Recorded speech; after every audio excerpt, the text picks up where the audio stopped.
পরীক্ষার আগের দিনের প্রত্যেকটা মুহূর্ত অনেক অনেক ইম্পর্ট্যান্ট। আর এই ইম্পর্ট্যান্ট সময়গুলোকে কিভাবে কাজে লাগিয়ে পুরো সিলেবাস তুমি রিভিশন দিতে পারবে সেই কথাগুলো বলবো আজকের এই ভিডিওতে। আজকের এই ভিডিওতে আমি স্টেপ বাই স্টেপ দেখানোর চেষ্টা করব তুমি সেই কাজটি কিভাবে করবে। স্টেপ নাম্বার 1, মনস্থির করতে হবে। একবারে শুরুর কাজটাই তুমি ফিক্সড করবে যে যতই বাধা আসুক আমি আগের দিন সব কিছু দেখে যাব, পুরো সিলেবাসটা আমি শেষ করে যাব।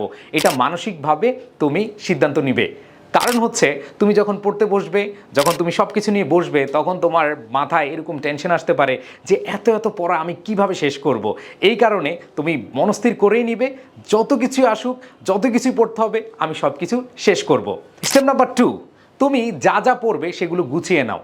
তার মানে তোমার যত রিসোর্স আছে, নোট আছে, গাইড আছে বা বই আছে, সেগুলো একত্রিত করো। সেগুলো একত্রিত করে তোমার পড়ার টেবিলে রাখো। স্টেপ নাম্বার 3, তুমি পুরো সিলেবাসটা দেখো। পুরো সিলেবাসটা দেখে অ্যানালাইসিস করো। অ্যানালাইসিস করে দেখবে অনেকগুলো সিলেবাসের টপিক আছে যেগুলো তুমি স্কিপ করলে পারো।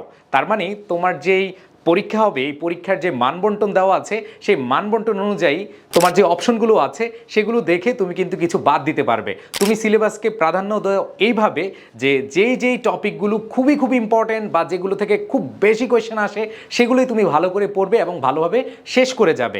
আর যেগুলো লেস ইম্পর্টেন্ট সেগুলো একটু দেখে যাবে। কিন্তু এমন নয় যে পুরো সিলেবাস তুমি স্কিপ করবে। পুরো সিলেবাস স্কিপ করলে তোমাকে পাস নিয়ে টানাটানি করতে হবে। আবার অনেক সময় এরকম হতে পারে তুমি টিটি পাস করবে, মানে টেনে টুনে পাস করবে। সো তোমার টার্গেট যেহেতু টিটি পাস না, তোমার টার্গেট যেহেতু A+ মার্ক, তাহলে অবশ্যই সিলেবাস এমনভাবে অ্যানালাইসিস করো যাতে করে তুমি A+ পেতে পারো। স্টেপ নাম্বার 4, তুমি স্টেপ নাম্বার 4-এ যে কাজটি করবে সেটি হচ্ছে তুমি যা যা পড়েছো বা যে জিনিসগুলো তুমি একবার রিভিশন দিয়েছো সেগুলো পড়ার সাথে সাথে নোট ডাউন করে নিবে, যাতে করে তুমি এক পলক দেখতে পারো যে আসলে কি কি দেখেছো। তুমি সেটা ঘুমানোর আগে অথবা পরীক্ষা যাওয়ার আগে একটু জাস্ট দেখে নিতে পারো।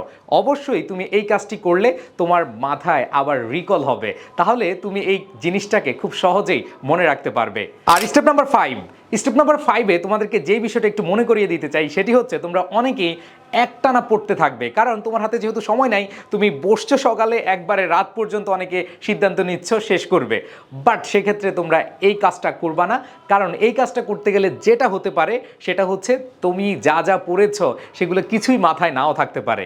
এই ক্ষেত্রে ছোট ছোট ব্রেক দিবে, যেটাকে আমি বলি water your brain. Water your brain মানে হচ্ছে তোমার মস্তিষ্কে পানি ঢালো, এরকম না। ওয়াটার ইউর ব্রেন মানে হলো তুমি ছোট ছোট স্লটে একটু বিরতি নাও, একটু পানি খাও, একটু হাঁটো, অথবা তোমার যে ধর্মীয় কাজ আছে সেটা করো। আর আরেকটা বিষয়, এই যে বিরতি নিচ্ছ, এই বিরতিতে কখনো হোয়াটসঅ্যাপ, মেসেঞ্জার অথবা ফেসবুক নোটিফিকেশান এগুলো কিচ্ছু দেখবে না, তাহলে কিন্তু তুমি শেষ। কারণ তোমার টাইম কিলিংয়ের জন্য এরাই যথেষ্ট।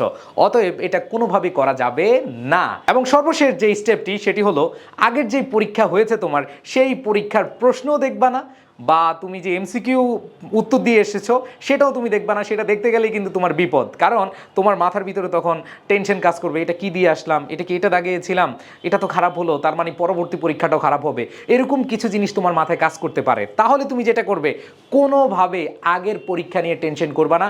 আগের প্রশ্নপত্র, আগের বইপত্র সহ সব কিছু অনেক দূরে রেখে দাও। আর আরেকটা বিষয়, পরবর্তী যেই পরীক্ষা, সেই পরবর্তী পরীক্ষা নিয়েও টেনশন করা যাবে না। তুমি যেই পরীক্ষাটা দিবে, মানে আগামীকাল যে পরীক্ষাটা দিবে, সেটার জন্যই খুব ভালোভাবে পড়ে যাও এবং তুমি সুন্দরভাবে উপস্থাপন করে আসো, তাহলেই কিন্তু তুমি পরীক্ষায় অনেক ভালো করতে পারবে। তাহলে এই কয়েকটা টিপস তোমরা অবশ্যই পরীক্ষার আগের দিনে ফলো করবে। ইনশাল্লাহ তোমার পরীক্ষা ভালো হবেই মাস্ট। দেখা হবে তোমাদের কোনো এক বিজয়ের গল্পে। ভালো থেকো। আসসালামু আলাইকুম।